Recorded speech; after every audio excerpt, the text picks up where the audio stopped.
नमस्कार, मेरा नाम आयुषी निगम है और मैं एक कहानीकार हूँ। मैं आज आपको एक ऐसे फेस्टिवल के बारे में बताऊंगी जहाँ तारे यानी कि स्टार दिखने के बाद फेस्टिवल मनाते हैं। जैसे हमारे यहाँ ईद पे होता है कि हम ईद पे जब चांद देख लेते हैं तब हम त्योहार मनाते, बट इनके यहाँ पे यानी कि जो तिब्बत के सिटीजन्स हैं और जो सिक्किम के सिटीजन, ये लोग तारे दिखने के बाद त्योहार, इनके पंचांग के हिसाब से इनके यहाँ का फेस्टिवल मई से जून के बीच में पड़ता है। इस फेस्टिवल एक खास बात कि ये लोग 1 महीने तक फेस्टिवल को सेलिब्रेट करते, यानी कि सारी सेरेमनी, सारे ओकेजन, सारी इवेंट मिला करके इनके पास करीब 1 महीने का समय होता है अपनी धूमधाम से।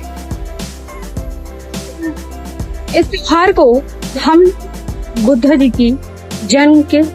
ज्ञानोदय के और निर्वाणा की याद में मनाया जाता है। इसीलिए शायद इस त्योहार की इतनी ज्यादा कल्चरल इम्पोर्टेंस है कि उनके दिए गए ज्ञान में, उनके दिए गए निर्वाणा में कितनी सारी चीजें हम लोगों ने सीखी, कितना हम लोगों ने ये सीखा कि हमें दुनिया से मोह माया नहीं रखनी चाहिए और निर्वाणा अचीव करके हमारा जो एक मात्र टारगेट है उसको अचीव करके जहाँ से हम आए हैं वहीं को वापस लौट जाए। ये सब कुछ उनसे सीखने को मिला और इसी भावना को पूरा करते हुए ये लोग कैलाश पर्वत जी के परिक्रमा करते हैं और उन्हीं के साथ में जब परिक्रमा करते हैं उसी दौरान वहाँ पे कुछ भिक्षुक बैठे मिलते हैं जो इनकी सेवा का इंतजार कर रहे हैं और लोग भी उनकी सेवा के लिए इतने उत्सुक होते हैं कि दौड़ करके पूरे मन से उनकी सेवा में हाजिर होते हैं। अब आइए, अब हम त्योहार के बारे में सुनते हैं। ये जो त्योहार है सागा दावा,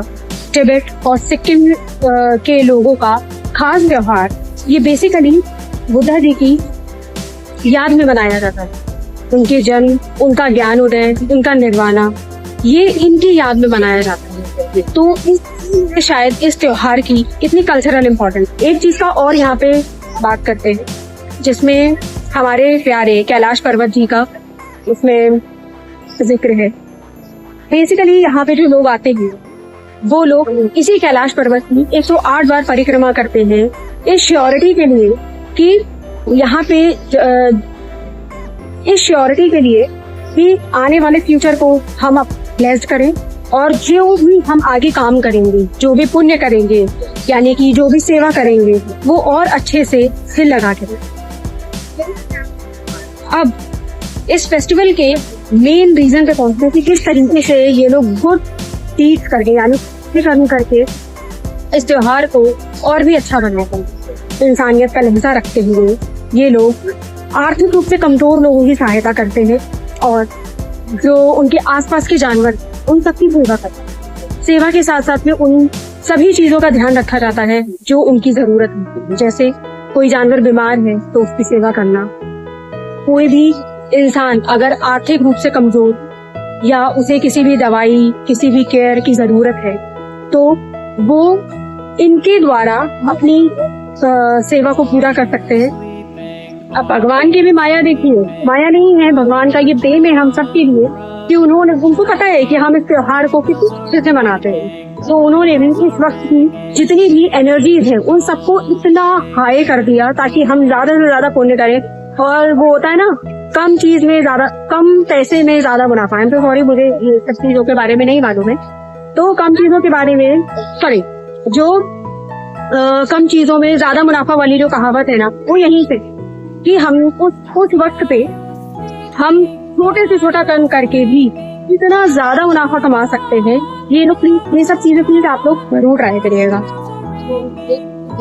और इसी दौरान जो हमारा आपका प्यारा कैलाश पर्वत है वो और भी ज्यादा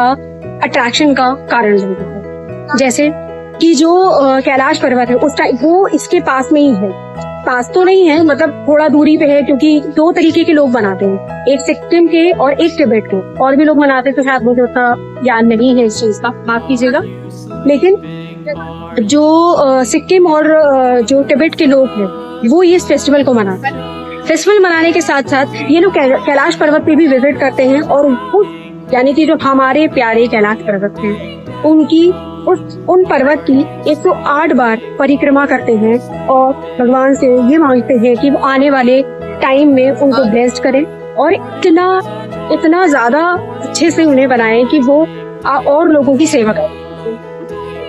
अब आपने एक चीज नोटिस की होगी कि मैं क्यों बार बार ये आपको 108 बार परिक्रमा के बारे में बता रही हूँ, क्यों बार बार मैं कैलाश पर्वत जी का नाम ले रही हूँ। उसका एक मेजर रीजन है वो ये कि ये लोग ऐसा मानते हैं कि अगर हम कैलाश पर्वत जी की 108 बार परिक्रमा करते हैं तो उन्हें उस वक्त पे जो हमारे आसपास की जो एनर्जी होती है वो इतनी हाई हो चुकी होती है कि अगर उस दौरान वो इनकी अगर यानी कि कैलाश पर्वत जी की अगर परिक्रमा करते हैं तो उनको उस वक्त पे जो फल मिलता है ना वो 10x 20x होकर के मिलता है। क्यों? उसका मेजर रीजन है कि वहाँ के आसपास की जो एनर्जीज होती है वो इतनी हाई होती है, इतनी अच्छी और इतनी पॉजिटिव होती है कि उस वक्त पे हम जो भी पुण्य कमाते हैं यानी कि जो हम पुण्य करते हैं लोगों के लिए, जानवरों के लिए, आसपास एक दूसरे के लिए, तो वहाँ पे वो चीज हमें और भी बढ़ करके मिलती है, यानी कि और 2-3 गुना बढ़ करके ही मिलती है।